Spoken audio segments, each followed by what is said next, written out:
जय हिंद दोस्तों, मैं आपका अपना यस। अभी जो वीडियो लेके आया हूँ वो है ओसी रिक्वायरमेंट 2023 को लेके।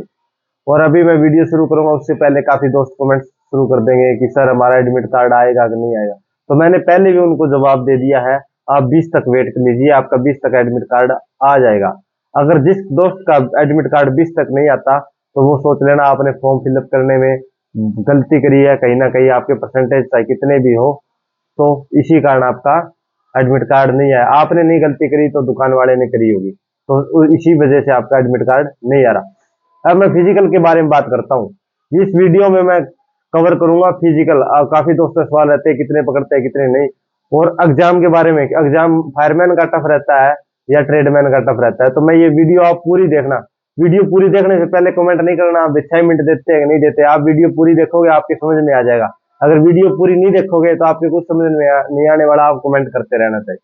तो ऐसे कमेंट करने का कोई फायदा नहीं है, आप वीडियो को पूरा देख लीजिए। तो सबसे पहले मैं फिजिकल के बारे में बात करता हूँ, फायरमैन की हो चाहे ट्रेडमैन की हो, दोनों को मैं कवर करूंगा एक साथ। तो जब फिजिकल है ना, फिजिकल में कितने, काफी दोस्तों में सवाल रहते हैं कितने दौड़ाए जाते हैं बंदे।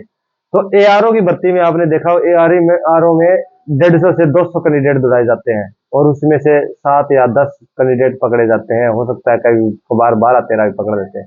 लेकिन एओसी की जो ये भर्तियां होती है, ये सिविल भर्ती, इसमें ऐसा नहीं होता। इसमें क्या है, ग्रुप कम से कम 70 कैंडिडेट का ग्रुप बनता है, ज्यादा से ज्यादा 100 का बना लेते हैं। तो अगर आप सपोज करके चलो 100 कैंडिडेट का ग्रुप बनाया जाता है तो कितना टाइमिंग, काफी दोस्तों सर पूरे 6 मिनट मिलेंगे कि नहीं मिलेंगे, आप इसी से अंदाजा लगा सकते हो आपके कितने टाइमिंग दिया जाएगा। अगर 100 कैंडिडेट का ग्रुप बनाया जाता है ना, 100 में से वो 25 से 30 कैंडिडेट पकड़ते हैं। आगे जो 25 से 30 कैंडिडेट रहते हैं उनको पकड़ लेते हैं। और मेरा मानना यह है, जो कैंडिडेट गांव में तैयारी कर रहा है और जिसकी टाइमिंग 1600 मीटर की हो, 5:40 के लगभग है ना, वो फिजिकल आराम से कर देता है। तो जो आगे 100 में से 25 या 30 कैंडिडेट पकड़े जाएंगे वो यही कैंडिडेट होंगे जिनकी टाइमिंग 5:40 या 6 मिनट से थोड़ा बहुत कम रहती है। तो 6.5 मिनट वाले तो मेरे को लगता नहीं आगे के आगे 20-25 कैंडिडेट में रहने वाले हैं, या 30 कैंडिडेट में। तो जिनकी तैयारी होगी वो इनमें आ जाएंगे। 100 कैंडिडेट में जो अगर दौड़ाया जाता है, रेशो लेते हैं 100 कैंडिडेट में, ये इतने ही कैंडिडेट होते हैं जिनकी टाइमिंग 6 के लगभग होती है, और वो रेस्ट क्वालिफाई कर देते हैं। फायरमैन में हो चाहे ट्रेडमैन में हो, यही प्रोसीजर रहता है। जो पीछे भर्ती हुई थी 40 एफएडी की भर्ती हुई थी, उसमें क्या है, पहले 100 कैंडिडेट का ग्रुप दौड़ाया गया था। तो फायरमैन में 100 में से उन्होंने 40-40 कैंडिडेट भी पकड़े थे। लेकिन जब ट्रेडमैन की फिजिकल की बारी आई तो उन्होंने और क्राइटेरिया वो थोड़ा सा कम कर दिया, टाइमिंग थोड़ा सा कम कर दिया, तो उसमें कैंडिडेट कम पकड़ने शुरू कर दिए। तो वो क्या है, उनको ये तो है नहीं आपने, अगर उन्होंने 2 लाख कैंडिडेट को या 3 लाख को, जितने वो फिजिकल के लिए बुलाए सभी को रिटर्न में बिठा देंगे, ऐसा तो है नहीं।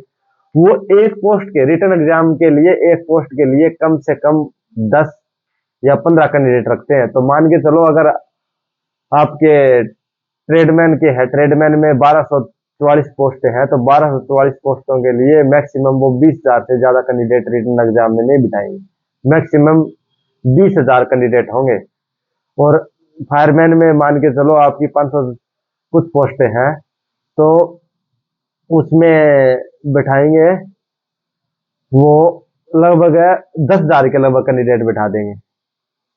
तो इतने ही कैंडिडेट रिटर्न एग्जाम में वो बैठाएंगे। तो आप इसी हिसाब से वो कैंडिडेटों को पकड़ेंगे। तो वो मैं पहले ही बता सकता हूँ, 100 में से लगभग 20 भी पकड़ सकते हैं, 25 भी पकड़ सकते हैं। तो उस हिसाब से वो आपका, क्योंकि कुछ दोस्त फिर अगर उन्होंने 25 कैंडिडेट पकड़े हैं 100 में से, तो कुछ कैंडिडेट वेट वगैरह में निकल जाएंगे बाहर, तो वो रह के वही लगभग है, एक पोस्ट के लिए रिटर्न एग्जाम में 15 के लगभग कैंडिडेट बैठेंगे। तो इसी क्राइटेरिया से वो आपकी फिजिकल में कैंडिडेटों को पकड़ेंगे। तो अब आप इससे टाइमिंग सोच सकते हो कितनी टाइमिंग दे सकते हैं। तो ये रहा उसका फिजिकल का क्राइटेरिया। अभी मैं वो बता ही चुका हूँ आपको, रोप क्लाइंबिंग। रोप क्लाइंबिंग में कोई टाइम नहीं होता, आप जितने टाइम में चाहे आप लटक के 10 मिनट तक लटके रहो, आपको रस्से पे चढ़ना है। तो जैसे तैसे करके कैसे भी टच करके आना ऊपर, जो लाल स्ट्रिप लगी हुई है उसके पाँव टच करके आने हैं। तो वो आप कैसे भी चढ़ो, चाहे 1 घंटा तक लटक के चढ़ो, चाहे 10 सेकंड में चढ़ के आओ ऊपर, वो आपकी मर्जी है। लेकिन फायरमैन में 183 मीटर आपको जो वजन उठा के लेके जाना है वो 96 सेकंड में जाना है। और ट्रेडमैन में 200 मीटर लेके जाना है वो आपको सेकंड दे रखा है, 100 सेकंड में जाना है। तो ये आप देख ही सकते हो। और बाकी फायरमैन में थोड़ा सा फिजिकल लंबा रहता है, उसमें क्या है कैंडिडेट के निकलने के चांस ज्यादा रहते हैं। रनिंग के बाद भी कैंडिडेट कोई चेस्ट में बाहर हो जाता है, कोई हाइट में बाहर हो जाता है। लेकिन ट्रेडमैन में ऐसा नहीं होता। ट्रेडमैन में जिसने रनिंग कर दी, मैक्सिमम कैंडिडेट एग्जाम के लिए चले जाते हैं, क्योंकि वेट वाला बहुत ही रेयर ही चांस होते हैं। 100 में से 5 ही कैंडिडेट मुश्किल से वेट वाले में निकलते हैं, उसमें ट्रेडमैन में कोई नहीं निकलता। लेकिन फायरमैन में थोड़ा सा चांस रहता है बाहर निकलने का, क्योंकि आपकी रनिंग के बाद हाइट चेस्ट वेट होते हैं, तो काफी लोग चेस्ट में निकल जाते हैं। हाइट का चलो आपको पहले ही पता होता है कितनी है, लेकिन चेस्ट में कभी कोई फुला नहीं पाता और नहीं पाता, तो इसकी वजह से निकल जाते हैं। फिर रोप क्लाइंबिंग होती है, रोप क्लाइंबिंग में कुछ दोस्त नहीं चढ़ पाते, फिर वजन थोड़ा सा ज्यादा होता है, वो उठाने में दिक्कत होती है, तो उसमें थोड़े से चांस रहते हैं निकलने। अभी मैं बात करता हूँ रिटर्न एग्जाम की। काफी दोस्तों के सवाल रहते हैं, सर फायरमैन का रिटर्न एग्जाम इजी आता है या ट्रेडमैन का रिटर्न एग्जाम आता है? तो मैं अभी तक जो भर्तियां हुई ना पीछे की, उसी के हिसाब से बताऊंगा, जो मेरा एक्सपीरियंस रहा है, मैंने अभी तक जो कवर किया है उसी हिसाब से। क्या है रिटर्न एग्जाम, अभी पिछली भर्ती ले लो आप, 41 एफएडी की भर्ती थी। 41 एफएडी की भर्ती में जो फायरमैन का रिटर्न एग्जाम आया था वो इजी था, जिसका मैंने एग्जाम पेपर डाल भी रखा है। लेकिन जो ट्रेडमैन का रिटर्न एग्जाम हुआ था वो काफी टफ था, उसमें जे एंड के की सारी जीके दे रखी थी। जे एंड के की, क्योंकि वहां पे कंडक्ट करवा रहे थे वो रिटर्न एग्जाम, तो उन्होंने जे एंड के की जीके दे दी थी। धारा 370 को लेके, बौद्ध धर्म को लेके, लद्दाख को लेके, मतलब वहां की वो उन्होंने जीके दे दी थी, तो वो थोड़ा सा टफ रहा था बाकी स्टूडेंट के लिए जो दूसरे स्टेट से थे। तो इसमें कोई वो नहीं है फायरमैन का इजी रहेगा या ट्रेडमैन का इजी रहेगा एग्जाम, वो कोई भी रह सकता है। लेकिन इससे पहले एक और भर्ती हुई थी, जो एडू ने भर्ती कंडक्ट करी थी, ये एओसी की पार्ट है जो मैं अभी बता रहा हूँ। एडू की भर्ती में क्या हुआ, फायरमैन और ट्रेडमैन की फिजिकल होने के बाद रिटर्न एग्जाम कॉमन कर दिया था उनका। वही रिटर्न एग्जाम तो फायरमैन के लिए था, वही ट्रेडमैन के लिए, उनका क्या है एक साथ रिटर्न एग्जाम कंडक्ट कराया था। तो ऐसा भी हो सकता है फायरमैन और ट्रेडमैन का रिटर्न एग्जाम एक साथ एक ही कंडक्ट कराया जाए, एक ही सिलेबस हो, एक ही क्वेश्चन पेपर हो, और इस हिसाब से मेरिट लिस्ट लग जाए। तो ये रिटर्न एग्जाम का प्रोसेस रहेगा। अभी काफी दोस्तों के सवाल रहते हैं, सर कितने तक का आपका वो सिलेक्शन हो जाता है? जब जहां तक मेरा एक्सपीरियंस है, मैंने अभी तक नोट किया, इसमें जो मेरिट मतलब सिलेक्शन होता है वो काफी हाई नंबर वाला का होता है। अगर 150 नंबर का आपका पेपर है, तो अभी तक मैं देखा है मैंने 115 या 120 से ऊपर वालों का ही सिलेक्शन हुआ है, कम वालों का नहीं। अभी 40 एफईडी में 100 नंबर का उन्होंने एग्जाम लिया था, तो लगभग 80 से ऊपर नंबर वालों का ही सिलेक्शन हुआ था।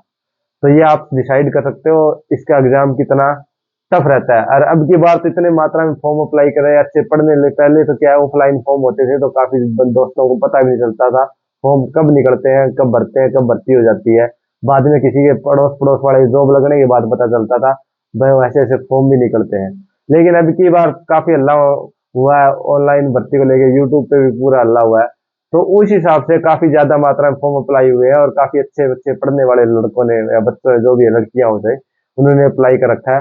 तो अब की बार और भी टफ रहने वाला है एग्जाम का कंपटीशन, तो आप उस हिसाब से तैयारी कर लेना। और मैंने एक आपको कल भी एक वीडियो में डाला था, आपको मैं मतलब पेड कोर्स के लिए पूछा था, पेड कोर्स शुरू करना चाहिए या नहीं चाहिए, तो उसके बारे में आपकी क्या राय है वो भी बता देना। और मेरे जो दोस्त फिजिकल की तैयारी कर रहे हैं, जिनके वो आ चुके हैं एडमिट कार्ड, वो मेरी वीडियो देख लेना पीछे की, उसमें मैंने फिजिकल के बारे में डिटेल से बता रखा है, तो वीडियो देख के आप अपनी तैयारी कर सकते हो। तब हम मिलते हैं कोई नेक्स्ट कोई अच्छा मतलब जो यूनिक टॉपिक होगा उसी को लेके आऊंगा मैं। तब तक के लिए जय हिंद दोस्तों, जय हिंद जय भारत।